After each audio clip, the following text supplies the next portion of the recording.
నాగరికత పెరుగుతున్న కొద్దీ మనం పాలిష్ పట్టించిన ఆహారాలకు బానిసలుగా మారిపోతున్నాం.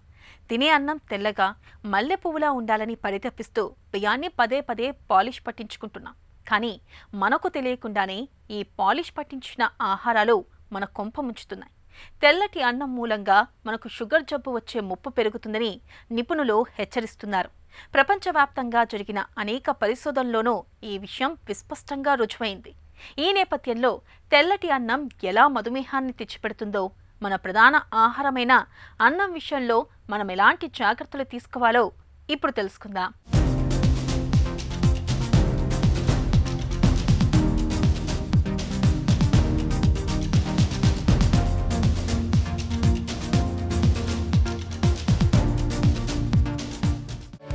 పొద్దున్నే అంబలి తాగడం, మధ్యాహ్నం రాగిముద్ద తినటం, సాయంత్రం ఆవకాయ పెరుగన్నంతో ముగించటం 2-3 తరాల కిందటి వరకు మన పెద్దలకు ఇవే ప్రధానమైన ఆహారపలవాట్లు.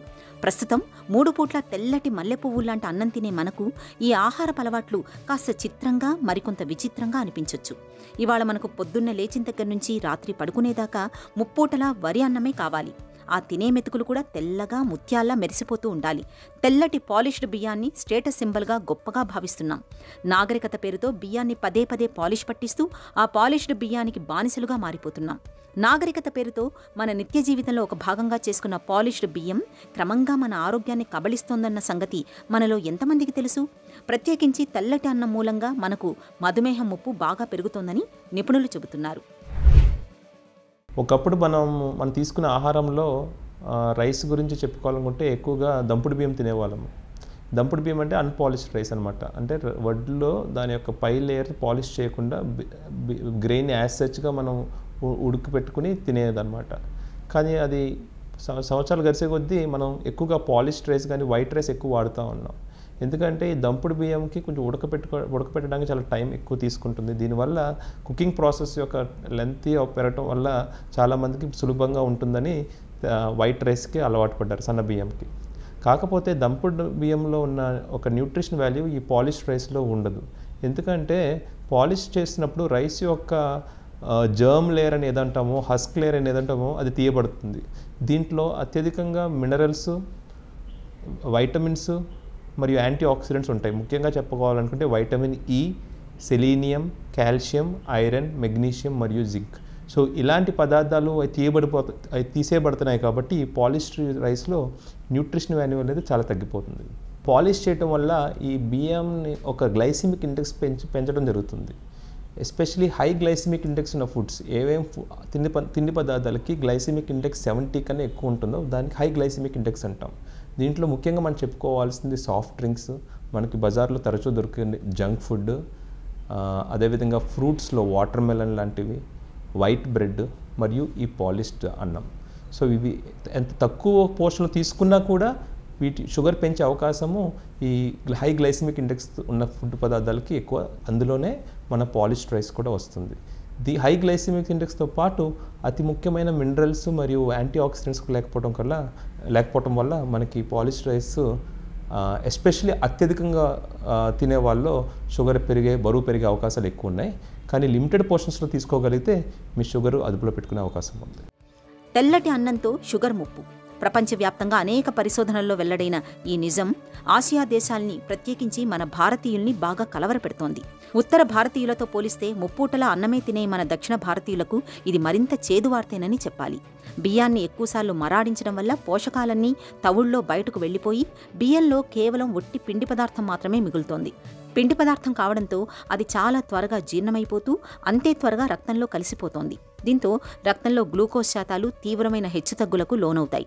ఇలాంటప్పుడు రక్తంలో గ్లూకోజ్ శాతాన్ని స్థిరంగా ఉంచేందుకు ప్యాంక్రియాస్ గ్రంథి కీలకమైన ఇన్సులిన్ హార్మోన్ ఎక్కువ మొత్తంలో ఉత్పత్తి చేస్తూ పోతుంది. ఈ చక్రం ఇలాగే కొనసాగుతూ వెళ్లడంతో కొంతకాలానికి ఇన్సులిన్ ఉత్పత్తి కుంటుపడిపోతుంది.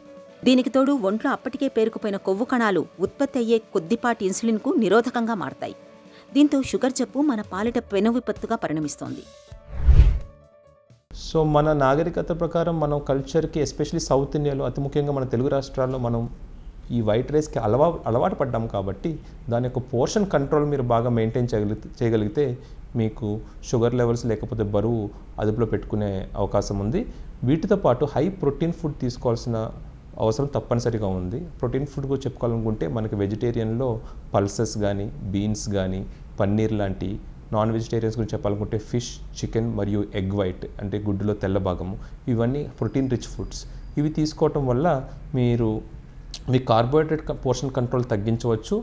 అండ్ దాంతోపాటు హై ఫైబర్ ఫుడ్ కూడా తీసుకోవడం వల్ల, అంటే ముఖ్యంగా ఫ్రూట్స్ మరియు రా వెజిటబుల్స్ తీసుకోవటం వల్ల మీ ఓవరాల్ పోర్షన్ కంట్రోల్ ఉండవలసిన సగటులో ఉండి మీ బాడీ వెయిట్ అదుపులో పెట్టుకునే పరిస్థితి ఉంటుంది. దీంతోపాటు మీ షుగర్ కూడా అదుపులో పెట్టుకునే పరిస్థితి ఉంటుంది.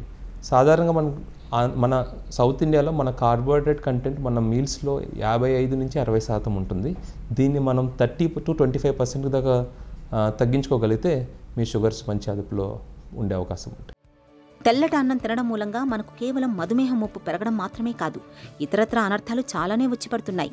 బియ్యపు గింజల పైపొరల్లోని బి కాంప్లెక్స్ విటమిన్లు, ఇతర ఖనిజ లవణాలు, పీచు పదార్థాలన్నీ పాలిష్ పట్టించినప్పుడు తౌడు రూపంలో బయటకు వెళ్ళిపోతున్నాయి.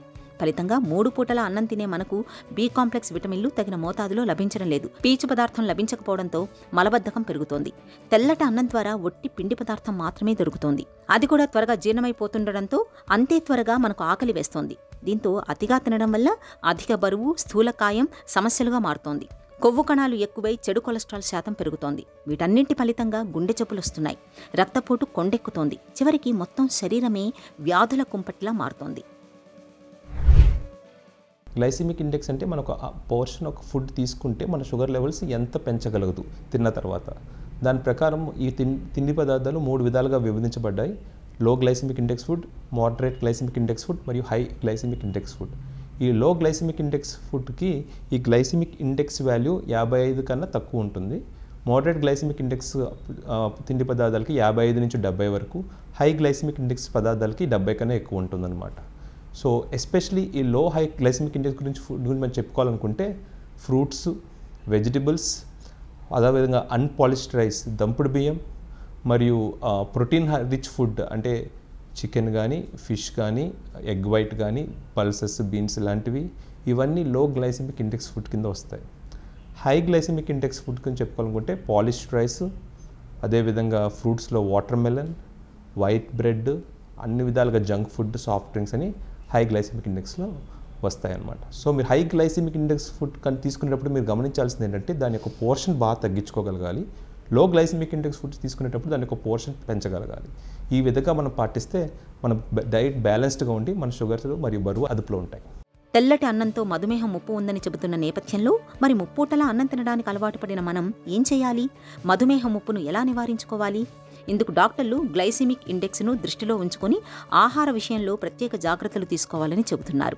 ఇక్కడ గ్లైసిమిక్ ఇండెక్స్ అంటే తిన్న ఆహార పదార్థం ఎంతసేపటిలోగా జీర్ణమై దానిలోని పోషకాలు ఎంత సమయంలోగా రక్తంలో కలుస్తాయని చెప్పే ఒక సూచిక. తెల్లటి బియ్యానికి గ్లైసిమిక్ ఇండెక్స్ చాలా ఎక్కువగా ఉంటుంది.